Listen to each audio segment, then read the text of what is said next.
سب سے بڑی وجہ ہمارے اندر ایتھزم جو آئی ہے، ایک تلخ حقیقت ہے. میں یونیورسٹی آف پونچھ میں گیا، آزاد کشمیر. ادھر خطاب کرنے کے بعد جب میں راولہ کوٹ کے ایریے میں پھر رہا تھا تو مجھے وہاں کے لوکلز جو اسٹوڈنٹ لیڈرز ہیں انہوں نے کہا کہ یہاں کچھ مسجدوں میں کے باہر جو یہ کامنسٹ ہیں یا ایتھسٹ ہیں جو فورن فنڈڈ ہیں، ان کو کشمیر پہ انویسٹ کر کے ان کو خریدا گیا کہ کشمیر میں آپ نے ایتھزم پھیلانا ہے، جب لادینیت آ جائے گی تو یہ قوم پرستی کی طرف چلے جائیں گے، قوم پرستی کی طرف چلے جائیں گے تو وہ کشمیر اور پاکستان کا جو ایک روحانی رشتہ ہے وہ آٹومیٹکلی ٹوٹ جائے گا، کیونکہ وہ تو ہے ہی کلمہ طیبہ کی بنیاد پہ. میں نے کہا وہ پھیلتا کس طرح یہاں پر ایتھزم؟ کہتے ہیں ایتھزم پھیلانے میں سب سے بڑا کردار ہمارا اپنا ہے. وہ یہ ہے کہ ایک پمفلٹ پہ وہ لکھ دیتے ہیں کہ اللہ ہے تو نظر کیوں نہیں آتا، اللہ ہے تو کدھر ہے.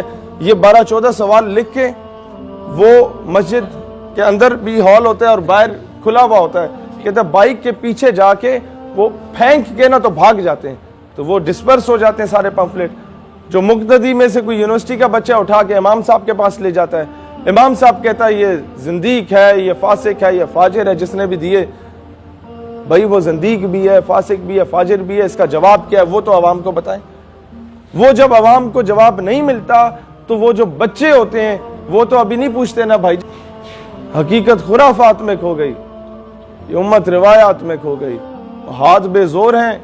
الہاد، یہ لبرلزم، یہ تو بہت چھوٹی چیز ہے. الہاد، ایتھزم، لادینیت، دین بیزاری، ہاتھ بے زور ہیں، الہاد سے دل خوگر ہیں، امتی باعث رسوائی پیغمبر ہیں. بھائی جان، میں مشائخ کانفرنس میں بھی جا کے پیران عظام سے کہتا ہوں کہ اب خدا کا واسطہ اپنے صاحبزادگان کی تربیت کریں، جیسے حضور ضیاء الامت پیر کرم شاہ الازہری رحمۃ اللہ علیہ بغیر بلائے مہمان چلے جاتے تھے عرسوں پہ، اور جب خطاب کا موقع ظاہری سی بات ہے معتبر شخصیت ہی لوگ دے دیتے تھے تو وہ مریدین کے سامنے پیر صاحب سے کہتے تھے ہاتھ جوڑ کے کہ اپنے بچے میرے حوالے کرو، 2-4 جماعتیں پڑھ لیں گے تو کل کو کوئی شرعی مسئلہ سمجھا دیں گے، نہیں تو پنڈ دیہات میں تو لوگ ان کے گوڈے گٹے چوم لیں گے کہ پیر صاحب تشریف لے آئے ہیں.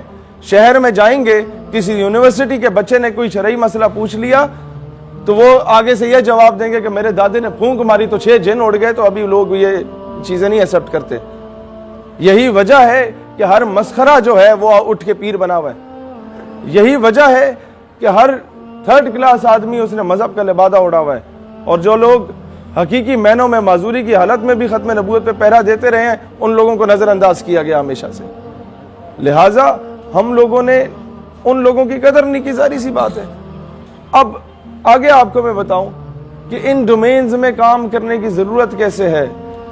سب سے پہلے کسی پڑھے لکھے عالم کے پاس جائیں، انہیں کہیں حضرت ہمیں ایک پمفلٹ پہ ختم نبوت صلی اللہ علیہ وآلہ وسلم کے دفاع میں ایک پورا نوٹ لکھ دیں قرآن و حدیث کی روشنی میں، یا ہمیں بتا دیں، ہم اپنے علماء ونگ سے ریکویسٹ کر کے کروا دیں گے.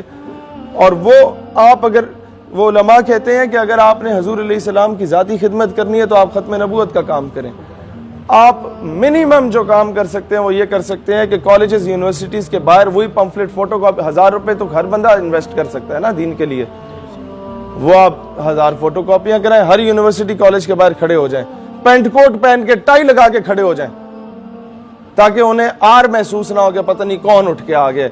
آپ نے کہا hello sir, how are you? Fine. یہ جی یہ it's a gift from my side, اسے پڑھیے گا. کیا موت پڑتی ہے؟ نوکری حاصل کرنے کے لیے بھی تو پینٹ کوٹ ٹائی لگا کے پہنچے ہوتے ہیں نا کہ صاحب میں آپ کا بڑا نوکر ہوں، بڑا وفادار ہوں، سر میں آئی کم ان. تو یہ کام بھی کر سکتے ہیں، حضور کے لیے بھی کیا جا سکتا ہے. اقبال کو تو موت نہیں پڑی تھی مغرب میں جا کے وہ پیغام دینے میں، قائد اعظم کو تو موت نہیں پڑی تھی وہاں جا کے یہ پیغام دینے میں، لیکن ان کے کلچر میں سے اگر کسی پینٹ کوٹ کو پہن لیا تھا اس کا مطلب یہ نہیں تھا کہ غلامی کو اپنا لیا. وہ ایک آنکھ والی اینک ٹائپ پہنتے تھے قائد اعظم رحمت اللہ علیہ.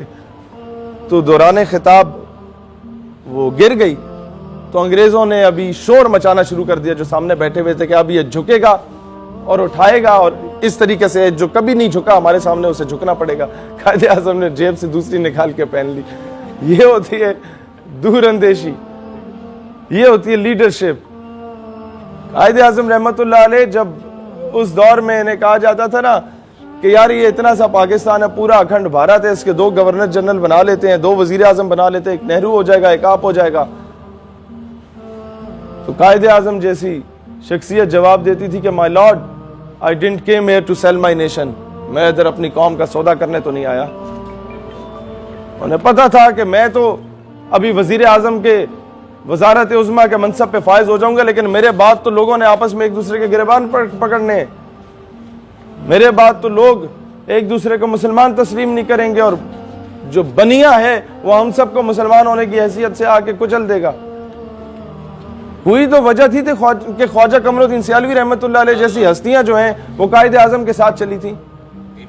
پیر جماعت علی شاہ رحمۃ اللہ علیہ, مانکی شریف, زکوڑی شریف, پیر پگاڑا, یہ کیا نظر آیا تھا ان میں؟ وہ ایک کلین شیو آدمی میں کچھ تو تھا نا کہ تخت سکندری پہ وہ کبھی تھوکتے بھی نہیں, بستر لگا ہو جن کا سرکار کی گلی میں, کہ ان ایسی ہستیوں کو کچھ تو نظر آیا تھا کہ رسول اللہ صلی اللہ علیہ وآلہ وسلم نے بیداری کی حالت میں انہیں بشارت بخشی, اور جا کے بر صغیر میں ایک علیحدہ ریاست کے لیے, علیحدہ مملکت کے لیے کردار ادا کرو. لہٰذا آپ لوگوں نے یہ مایوس نہیں ہونا کہ جناب ہم اس لیول کے بندے نہیں ہیں تو شاید ہم کام نہ کر پائیں. اپنے یونیورسٹی میں, اپنے کالج میں, اپنے مدرسے میں, اپنے علاقوں میں, اپنے جس ڈومین میں کام کر رہے ہیں, جہاں جاب کر رہے ہیں, وہاں اپنا کردار ادا کریں. اور یہ لٹریچر بانٹیں. مرزا قادیانی کو لانچ ہی لٹریچر کی بنیاد پہ کیا گیا, اس کی کتابوں کو مفت میں چھاپا گیا ملکہ برطانیہ کی جانب سے, اور پورے بر صغیر میں ڈسٹریبیوٹ کیا گیا. ہم نے اس کے کاؤنٹر میں کیا کیا؟ ہم نے صرف نعرے لگائے, اور نعرے بھی اپنے ہم خیالوں میں لگائے ہیں نا, کفر میں جا کے تو لگائے نہیں ہیں. ہم پہ سب سے بڑا الزام یہ لگتا ہے کہ جی آپ جہاں خطاب کرتے ہیں وہاں خواتین ہوتی ہیں ساتھ. او بھائی اب وہاں کا ایٹماسفیئر ہی ایسا ہے تو ہم لوگ وہاں جا کے بات نہ کریں تو مجھے بتائیں, مسجد میں 250 ہم خیال کے ساتھ پنکھے کے نیچے ختم نبوت کا نعرہ یا نعرہ رسالت لگا دینا تو بڑا آسان کام ہے. وہاں جا کے کام کریں جہاں پر لبرل مافیا ہولڈ میں ہے, تب جا کے کام ہوگا. پیر کرم شاہ الازہری کیوں ATI کے ہر وہ جو مونوگرام جس بچے نے لگایا ہوتا تھا سیدی یا رسول اللہ بھلا, اسے اٹھ کے سینے سے لگا لیتے تھے. لوگ کہتے تھے خلفاء آپ کے جو جہاں سے جن کو خلافت دی ہوئی تھی وہ رس جاتے تھے, وہ کہتے تھے حضرت صاحب یہ کل کے بچے ہیں, بدماش ہیں, لڑائی کرنے والے ہیں, ہم نے ساری زندگیاں دین کے لیے لگائی, آپ انہیں سینے سے لگا رہے ہیں. ہم آتے ہیں, آپ بیٹھ کے ہاتھ آگے کر دیتے ہیں, ہم ہاتھ بھی چومتے ہیں یا ہاتھ بھی نہیں چومتے, آپ سینے سے لگاتے ہیں, کیا وجہ ہے؟ وہ کہتے انہوں نے یہی جواب دیا کہ یہاں میرے ساتھ بیٹھ کے دربار پہ نعرے لگانا اور ہے, کالج یونیورسٹی میں جا کے نعرے لگانا اور ہے. سیدی مرشدی سیدی مرشدی